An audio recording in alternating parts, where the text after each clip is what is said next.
जिस तरीके से भारत पोलियो मुक्त हुआ, कुछ इसी तरीके से केंद्र और राज्य इस वक्त ये कवायद कर रही हैं कि 2025 में टीबी मुक्त भारत हो जाए। और इसी को देखते हुए इस वक्त न्यूज़ 24 की टीम सिद्धार्थनगर में है और हमारे साथ इस वक्त जिलाधिकारी है। आइए सीधे उनसे बात करते हैं। बहुत स्वागत है न्यूज़ 24 पर आपका। और जिस तरीके से लगातार राज्यों में देखें तो कवायदें हो रही हैं, और खास करके अगर हम सिद्धार्थनगर की बात करें तो ये जो 100 साल पुरानी बीमारी का दंश है, उसको लेकर के आप लोगों की लड़ाई किस तरीके से चल रही है, और क्या ये माना जाए कि 2025 में टीबी मुक्त हो जाएगा सिद्धार्थनगर? देखिए, माननीय प्रधानमंत्री जी और माननीय मुख्यमंत्री जी का मार्गदर्शन और निर्देश के क्रम पे जो टीबी मुक्ति अभियान जनपद सिद्धार्थनगर में अभियान के तौर पे लगातार चल रहा है। और इसके तहत जो जनपद सिद्धार्थनगर में 1136 गांव पंचायत था और उसमें 216 गांव पंचायत को हम लोगों ने टीबी मुक्त कराया जा चुका है। और जनपद में जो वल्नरेबल पॉपुलेशन के तौर पे हम लोगों ने 12 लाख पॉपुलेशन का हम लोगों ने स्क्रीनिंग भी किया और एनरोलमेंट भी किया और इन लोगों को एक्सरे करने के लिए काम किया है। और साथ में जो सिम्टोमेटिक पॉपुलेशन है इनको नैट करने का भी हम लोगों ने काम लगातार कराया जा रहा है। और जन भागीदार के रूप में हम लोगों ने सभी सम्मानित ग्राम प्रधान को हम लोगों ने इन्वॉल्व किया है। और निक्षय मित्र के रूप में जो पहला 316 था केवल, उसका आज की तारीख में उसको बढ़ा के हम लोगों ने 32,000 कराया। और जितना भी मरीज हम लोगों ने पहचान लिया, 2346 मरीज को हम लोगों ने पहचान किया इस अभियान के तौर पे। और ये 2346 मरीजों के लिए हम लोगों ने निक्षय पोषण पोटली का वितरण कई स्तर पे हम लोगों ने किया है। इसमें एक एक मरीज को कम से कम 4 बार से 5 बार मिल चुकी है इनका। और साथ साथ हम लोगों ने एक वार रूम एस्टैब्लिश किया है। वो वार रूम के माध्यम से जो टीबी मरीज का है इनको लगातार हम लोग संपर्क में हैं और इन लोगों को साथ हम लोग बातचीत भी करते हैं और इन लोगों से हम पूछते हैं क्या इलाज वगैरह हो गया नहीं। और साथ में उनका निक्षय पोषण पोटली के संबंध में और इनका जो डीबीटी के माध्यम से जो बेनिफिट मिलना है 3,000 प्लस 3,000, ये सब कुछ मिल रहा है। इसके संबंध में भी जानकारी प्राप्त करते हैं। इस वजह से इंटरवेंशंस के क्रम पे मतलब हम आज टीबी मुक्त करने का रास्ते में हैं। वॉर रूम भी तैयार किया है आपने, ये वॉर रूम किस तरीके से काम कर रहा है? और चूंकि टीबी मुक्त भारत को लेकर के बहुत सारे प्रयासों के बारे में आपने कहा, तो जो वॉर रूम है उससे कितना बेनिफिट मिल पा रहा है? और एक सवाल ये, चूंकि डॉक्टर भी हैं आप बाय प्रोफेशन, क्या हर्डल्स होते हैं, क्या चैलेंजेस होते हैं? देखिए, वार रूम बेसिकली इस जनपद सिद्धार्थनगर सैंपल रजिस्ट्रेशन सर्वे 2019 के सापेक्ष 197 का मातृ मृत्यु दर था। उसका कम करने का उद्देश्य से हम लोगों ने वार रूम स्थापित किया। प्रत्येक ब्लॉक में एक एक्सक्लूसिवली डेडिकेटेड मोबाइल नंबर है। उसमें मोबाइल नंबर के माध्यम से जो क्षेत्र जनपद का जितना भी जनपद वासी हो सभी लोग उसमें संपर्क कर सकते हैं। और ये मातृ मृत्यु दर का कम करने के उद्देश्य से हम लोगों ने वार रूम स्थापित किया। और साथ में जब टीबी मुक्त अभियान चालू किया गया है वो वार रूम का डुअल पर्पस का रूप में जो टीबी मरीज से भी हम लोग बात करते हैं, साथ में गर्भवती महिला से भी बात करते हैं, उनका प्री बर्थ प्लान के संबंध में हम लोग पूछते हैं और इनका जो भी इलाज वगैरह करना उसके संबंध में भी पूछते हैं और इनका क्या क्या सुविधा मिलती है और कब हॉस्पिटल जाना है इसके संबंध में भी हम लोग पूछते हैं। ट्रेसिंग बहुत बड़ा चैलेंज है। कोई व्यक्ति अगर कहीं माइग्रेट कर देता है या फ़ोन नंबर बंद हो जाता है या फ़ोन नहीं मिलता है, ऐसे में ऐसे पेशेंट्स के साथ किस तरीके से आप लोगों का एक वर्क मोड होता है? देखिए, ये कोविड का एक माइक्रो मैनेजमेंट प्लान है, उसका हम लोगों ने जनपद सिद्धार्थनगर में स्थापित किया। उसके माध्यम से जो भी मरीज हम लोगों ने ट्रैक किया तो फिर उनका ट्रैकिंग भी जो जितना लोगों से संपर्क में आया तो फिर इनको संपर्क में हम लोगों ने लगातार ट्रैक करने के लिए कोशिश किया। जो हमारा टीबी स्टाफ इसमें मतलब विशेष रूप से बहुत काम किया है।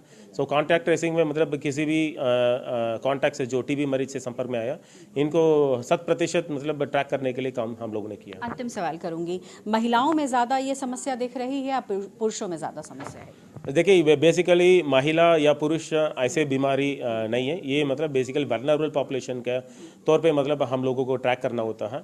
ये किसी डायबिटिक मरीज को हो सकता है या हाइपरटेंसिव मरीज को हो सकता है या कुपोषित लोगों को हो सकता है। इस बेसिस पे शासन का जो गाइडलाइंस है वो गाइडलाइंस का हम लोगों ने पालन किया। उसके तौर पे हम लोगों ने 12 लाख पॉपुलेशन का आज की तारीख में हम लोगों ने स्क्रीनिंग और मैपिंग और एनरोलमेंट किया। बहुत बहुत शुक्रिया न्यूज़ 24 से बात करने के लिए। शहर शहर गांव गांव एआई टेक्नोलॉजी का इस्तेमाल कुछ इस तरीके से हो रहा है कि गहन से गहन बीमारियों का पता कुछ मिनटों में लगाया जा रहा है। जी हां, इस वक्त हम उत्तर प्रदेश के सिद्धार्थ नगर में हैं और यहाँ पर टीबी को लेकर के क्या कुछ किया जा रहा है वो हम आपको दिखाने की कोशिश करेंगे, क्योंकि यहाँ एआई टेक्नोलॉजी से कुछ मिनटों में ही पता लगाया जा रहा है कि पेशेंट को टीबी है या नहीं। बहुत सारी जानकारियां हैं, हम साझा करेंगे उत्तर प्रदेश के एसडीओ डॉक्टर शैलेंद्र भटनागर जी से। आइए सीधे उनसे बात करते हैं। सर, नई तकनीक क्या है और इससे कितना बड़ा फायदा मिलने वाला है आने वाले वक्त में एलिमिनेशन ऑफ टीबी को लेकर? जी, बहुत ज़्यादा फायदा मिलने वाला है कि हमें मालूम है कि इन लोगों में टीबी होने की संभावना अधिक होती है, जिसे वल्नरेबल पॉपुलेशन कहते हैं। अब उस वल्नरेबल पॉपुलेशन को स्क्रीन करना होता है एक्सरे के द्वारा, या लक्षण हैं तो नेट के द्वारा भी। हर वल्नरेबल इंडिविजुअल का इस प्रकार से, जैसे आप देख रहे हैं, इस प्रकार से एक्सरे होता है। अब या तो मशीन उनके पास पहुंच जाए या वो मशीन के पास पहुंच जाए। ये ऐसी मशीन है जो कहीं पर भी, आप देख रहे हैं कितनी छोटी सी मशीन है, कहीं पर भी लेके इसको जाया जा सकता है और जहां पर भी जाते हैं वहां पर उसकी एक्सरे हो जाता है और हमें पता चल जाता है कि ये नॉर्मल है या एबनॉर्मल है। जैसे आप बता रहे हैं सर, तो ये जो मशीन है और वहाँ एक स्क्रीन है, क्या प्रक्रिया है, कैसे यहाँ पर टेस्ट होगा? जैसे नॉर्मल एक्सरे होता है उसी प्रकार से ये भी है। ये कोई नई चीज़ नहीं है, बस अंतर सिर्फ इतना है कि वो जो बड़ी सी एक्सरे मशीन हुआ करती थी उसकी जगह ये हैंड हेल्ड एक्सरे मशीन कहलाती है और ये हम लोग दूरस्थ जगहों पर इस्तेमाल करते हैं। स्क्रीनिंग की उम्दा टेक्नोलॉजी है। डॉक्टर भटनागर, अगर इस तकनीक की हम बात करें तो क्या कुछ खासियत है, क्या कहते हैं इसको? इस मशीन को हैंड हेल्ड एक्सरे मशीन कहते हैं और इसके द्वारा अभी जैसे आप देख रहे हैं कि पोजीशन फिक्स की जा रही है, उसके बाद यहाँ पर एक्सरे खींचेगा, ये एक्सरे सीधा उस कंप्यूटर पे जाएगा, उस कंप्यूटर पे आर्टिफिशियल इंटेलिजेंस उसको पढ़ेगी, पढ़ के बताएगी कि ये नॉर्मल है या एबनॉर्मल है। एबनॉर्मल निकलेगा तो हमारे डॉक्टर्स जो हैं उनकी लगा रखी ड्यूटी, वो फिर कंफर्म करते हैं कि ये इसमें टीबी है कि नहीं। एक्यूरेसी क्या है सर? करीब करीब 90%। करीब करीब 90%। और ऐसे में ये भी समझना बहुत ज़रूरी है कि जब इस तरीके के टेस्ट हो रहे हैं तो क्या इस तरीके की इक्विपमेंट उत्तर प्रदेश में बहुत सारे हैं या फिर ये एक नई टेक्नोलॉजी है और अभी वक्त में आने वाले समय में और भी आएंगे? स्क्रीनिंग के लिए बहुत अच्छा टूल है और ये अभी हमारे पास सिर्फ 14 हैं। हमें आगे आने वाले दिनों में भारत सरकार से और मशीनें मिलने की पूरी उम्मीद है। जी, जैसा कि आपने बताया कि जैसे ही यहाँ टेस्ट होता है एआई टेक्नोलॉजी के तहत यहाँ पर हमें एक विजुअल दिखता है। वो विजुअल क्या कुछ कहता है, किस तरीके की विजुअल से पता लगाया जाता है कि पेशेंट में टीबी है या नहीं? अब जैसे ये अभी अभी उस व्यक्ति का एक्सरे खींचा है, हाँ, अब आर्टिफिशियल इंटेलिजेंस जो बताएगा तो बताएगा। मैं चेस्ट फिजिशियन हूँ इसलिए कमेंट कर सकता हूँ कि ये नॉर्मल एक्सरे है, ठीक है। अगर इसी के तरह आप टीबी वाले का किसी में देखना चाहें तो वो भी हम आपको दिखा सकते हैं। जी, जैसे मान लीजिए अगर जिस तरीके से ये इमेज आया, आपने कहा कि नॉर्मल है, वैसे ही अगर किसी पेशेंट को टीबी को देख होगा तो उसके क्या इमेजेस होते हैं और कितने सेकंड में ये समझ में आ जाता है? ये आर्टिफिशियल इंटेलिजेंस तो तुरंत ये बता देती है कि ये एबनॉर्मल है। उसके बाद हमारे डॉक्टर्स का एक ग्रुप बना हुआ है, वो डॉक्टर्स को व्हाट्सएप ग्रुप पे ये इमेज भेज दी जाती है और वो बता देते हैं कि ये, अब ये देखिए इसमें राइट अपर लोब इसका जो है इसमें टीबी हो गई है। अब ये टीबी, ये आर्टिफिशियल इंटेलिजेंस ये बताएगी ये एबनॉर्मल है। हमारे डॉक्टर इसको कंफर्म करेंगे कि ये टीबी है। अगर वो कंफर्म कर देते हैं तो वेल एंड गुड, अगर वो कंफर्म नहीं होता है तो फिर उसके बाद की प्रक्रिया? उसके बाद की प्रक्रिया ये है कि हम उस वल्नरेबल व्यक्ति को टीबी से बचाने की दवा देते हैं। तो कुल मिलाकर इस तरीके की तकनीक जो है वो कहीं ना कहीं कारगर साबित हो रही है और इसीलिए चाहे सिद्धार्थ नगर हो चाहे कहीं और की बात हो, लगातार टीबी मुक्त भारत करने का प्रयास इसी के जरिए किया जा रहा है ताकि जो सपना केंद्र सरकार ने देखा है वो 2025 में पूरा हो जाए। न्यूज़ 24 की टीम इस वक्त उत्तर प्रदेश के सिद्धार्थ नगर में है और हमारे साथ हैं सीएमओ रजत कुमार चौरसिया जी, जो आपको बताएंगे कि जो केंद्र सरकार का सपना है टीबी मुक्त भारत करने का वो किस तरीके से सिद्धार्थनगर में चल रहा है, क्या कुछ व्यवस्थाएं हैं, क्या प्रक्रिया है, क्या सिद्धार्थनगर उस ओर बढ़ रहा है जब ये कहा जा सके कि टीबी मुक्त सिद्धार्थनगर हो गया। आइए सीधे उनसे बात करते हैं। न्यूज़ 24 में आपका स्वागत है। और पहला सवाल कि चूंकि हम यहाँ पर काफ़ी संख्या में महिलाओं को देख रहे हैं, क्या कुछ हो रहा है सर? मैडम, ये जो आप देख रहे हैं ये हमारा दिस इज़ ए निक्षय शिविर। हमारे पास 5 निक्षय वाहन हैं। ये निक्षय वाहन है, ये 5 ये लोग हर गांव जाके इन लोग को रोस्टर वाइज इन लोग को गांव में भेजा जाता है। इसमें एक डॉक्टर होते हैं, एक एलटी होते हैं, एक स्टाफ नर्स होते हैं और एक फार्मासिस्ट होते हैं। तो अभी आप जो देख रहे हैं ये हमारे वनरेबल पॉपुलेशन से जिसको हम लोगों ने स्क्रीन किया। चलते भी बात कर सकते हैं मैडम, ऐसा स्क्रीनिंग में जो ये था कि हम लोग को स्टेट का जो टारगेट मिला था दैट वाज 15% जी ऑफ टोटल पॉपुलेशन। तो मेरे यहाँ लगभग 32 लाख की पॉपुलेशन, 31 लाख 90,000 समथिंग।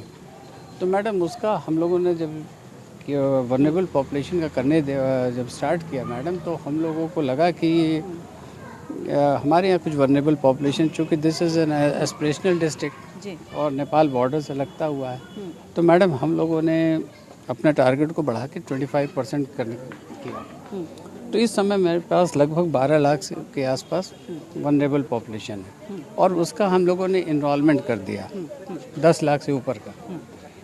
जी सर, चूँकि सिद्धार्थनगर की अगर हम बात करें तो एस्पिरेशनल डिस्ट्रिक्ट है, और जब ये एस्पिरेशनल डिस्ट्रिक्ट है तो जाहिर तौर पर यहाँ पर बहुत सारी ऐसी सुविधाएं होंगी जो बाकी डिस्ट्रिक्ट्स में नहीं हैं। क्या कुछ सुविधाएं यहाँ पर है, क्या आप लोग कवायद कर रहे हैं? मैडम, सुविधाएं तो हर एक डिस्ट्रिक्ट में हैं, जितना हमारे पास है हर एक डिस्ट्रिक्ट में है। और रही बात कि हमारे जो जिलाधिकारी महोदय या हमारे जो उनका जो मोटिवेशन, उनका जो हेल्प, उनका जो हम लोगों का निर्देशन, वो काफ़ी इस पे लिए। और मैडम हम लोगों ने ये रात दिन एक किया, अपनी ओर से कोई कोर कसर नहीं छोड़ा मैडम। और जिसका नतीजा ये है कि आज हम लोग लगभग 2348 केसेस पॉजिटिव हम लोगों ने निकाला इस समय तक, और उसको तुरंत में हम लोगों। तो यहाँ क्या हो रहा है सर? चूँकि हम लोग दवाई देख रहे हैं बहुत सारे यहाँ पे वनरेबल पॉपुलेशन मैडम जितने आ रहे हैं, तो वनरेबल पॉपुलेशंस का हम लोग क्या कर रहे हैं, उसमें से सिम्टोमेटिक्स या देखा जा रहा है।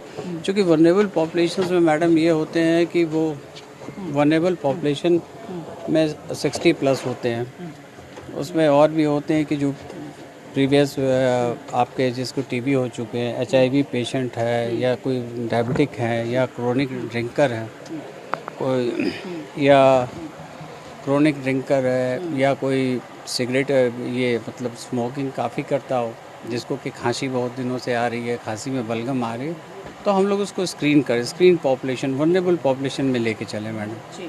अब यहाँ जो आप देख रहे हैं, यहाँ पर ये डॉक्टर्स लोग ये देख रहे हैं, उसको देखना चाह रहे हैं कि वेदर दे आर सिम्टोमेटिक और नॉट। वो नैट टेस्ट की जरिए? नहीं मैडम, सिम्टोमेटिक्स अगर जो भी होगा तो हमको हर एक वनरेबल पॉपुलेशन का हमको एक्सरे पर रखना पड़ेगा, जो अंदर में हो रहा है। अभी आपको हम दिखाएंगे। फिर एक्सरे पॉजिटिव जो उसमें एक्सरे पॉजिटिव है मैडम, उसके लिए हमारे पास एक हमारे पास एक ये आपके डॉक्टर सर जो DTO ऑफिस में डॉक्टर मानवेंद्र है, वो अपना देखते हैं। यहाँ से वो उनके पास चला जाएगा, वो देख लेंगे। अगर वो बोलेंगे कि नहीं ये कंफर्म्ड केस है या कि देयर इज़ सम पॉसिबिलिटी, तो हम लोग उसको एडवांस नेट पर रखते हैं। दैट डजंट मीन कि जितना हमारा वनरेबल पॉपुलेशन है सब नेट पर जाएगा। अच्छा, मैं सर एक बहुत संक्षेप में आपसे समझना चाहूँगी। कई तरह के कवायदे हो रही हैं, आप लोग भी कई तरह के कदम उठा रहे हैं। हम देख रहे हैं कि यहाँ पर एक तरीके से प्राइमरी जो केयर होना चाहिए वो दिख रहा है, लेकिन कई बार बहुत सारे हर्डल्स होते हैं, बहुत लोगों तक ये समझ नहीं पहुँच पाती, या चीज़ें बहुत तरीके से गांव तक नहीं पहुंच पाती है। तो ऐसे में इन व्यवस्थाओं को किस तरीके से आप लोग कोप अप कर रहे हैं? मैडम, ये तो हम लोग जब शुरुआत किए थे तो सचमुच में काफ़ी प्रॉब्लम्स आई थी।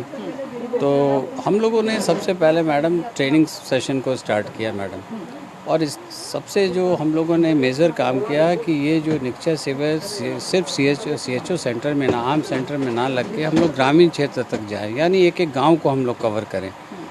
तो मैडम ऑलमोस्ट हर गांव में हमारा निक्षय शिविर, हम लोग लगभग निक्षय शिविर 9000 के आसपास लगा चुके हैं। तो लगभग हर गांव टीबी में। पेशेंट को गोद भी बहुत सारे लोगों ने लिया है। दूध के लिए हमारे पास पहले प्रॉब्लम थी, लेकिन मैडम इस समय हमारे पास लगभग 31-32 हज़ार जो है निक्षय मित्र है वो लोग अपना पोषण जो निक्षय पोटली दिया जाता है मैडम, तो इस समय हमारे पास वो लोग देने वाले इतने ज़्यादा हैं कि हमारे पास उतना पेशेंट नहीं है, तो इसलिए उस मामले में तो आखिरी मैडम सवाल दिया करूंगी कि जो लोग अभी भी ऐसी जो समस्याओं से जूझ रहे हैं और ऐसे सेंटर तक नहीं पहुंच पाते हैं, उन लोगों को क्या कुछ टिप्स आप बता देंगे यहाँ? मैडम ऐसे मेरे नॉलेज में जहाँ तक है कि मैडम हम लोग तो ट्राई किए हर गांव तक पहुँचना, क्योंकि इतना ज़्यादा हम लोगों ने वनरेबल पॉपुलेशन से निकाला कि we are top in the state. और मैडम तो हमारे समझ में है कि बहुत कम चांसेस है कि अब इस समय मेरे यहाँ कोई भी वनरेबल पॉपुलेशन या टीबी के मरीज़ छूटेंगे। और रही बात कि ये एक प्रोसेस है मैडम, तो हम लोग उसमें भिड़े हुए हैं और ट्राई कर रहे हैं कि अपना मेरा जो सिद्धार्थनगर है, मेरा जो डिस्ट्रिक्ट है मैडम, वो टीबी फ्री हो जाए बाय द एंड ऑफ 25 में। एस्पिरेशनल डिस्ट्रिक्ट है, लेकिन कुछ ही समय बाद ये तस्वीर भी दिखेगी जहां टीबी मुक्त होगा ये सिद्धार्थनगर। हालांकि कवायद अभी भी चल रही है, लेकिन ये माना जा रहा है कि कुछ ही वक्त के बाद तस्वीर बदलती हुई दिखेगी। कैमरा पर्सन कलिकांत झा के साथ पल्लवी झा, सिद्धार्थनगर, न्यूज़ 24।